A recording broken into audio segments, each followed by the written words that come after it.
What is up, you guys? Shauna here with another crochet install tutorial for you. This is going to be 10-inch pre-twisted passion twist that I'm going to be installing today. A seller by the name of Perfect Girl Hair on Amazon reached out to me and asked me if I would do a review for them. And of course, I said yes because I love some crochet hair. I got a total of 8 packs here with 12 strands of twists, totaling 96 twists for the install. This hair costs less than $32 to achieve the look. So if you guys want to see how I get this look, then keep watching. Alrighty, you guys, so for my braid pattern, I'm starting out with 8 braids at the top, and then I have 5 braids in the back, and then I have a few box braids on the side, and that's just if I decide to try to pull it, it'll have that illusion that I did singles. So that's what that's looking like. But you guys can use any braid pattern that you want to. I really do feel like any braid pattern, you will still come out looking just as amazing.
Alrighty, you guys, so that's gonna be it for this look.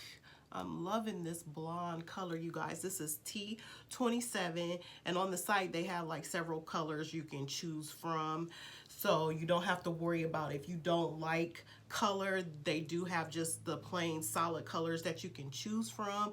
I want to thank Perfect Girl Hair for hooking me up, because now your girl don't have to do her hair for a little bit, and I just put one of my little charms on the side here, and this is what the back looks like, and I can pull it up in a ponytail, you guys, and loving that.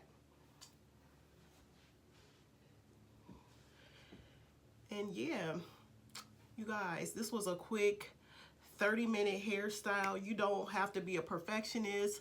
You don't even got to come close to being a stylist, a perfect braider. You can pull this hairstyle off and still look the bomb. I will leave the description down below if you guys want to purchase this hair. Again, it's less than $32 to pull off the whole hairstyle. I got 9 twists left. I probably could have put them all in my hair. I'm sure if I go back through, I can find somewhere to put these. But yeah, you guys, if you got any questions or comments, leave them for me down below. And as always, don't forget to slay them edges.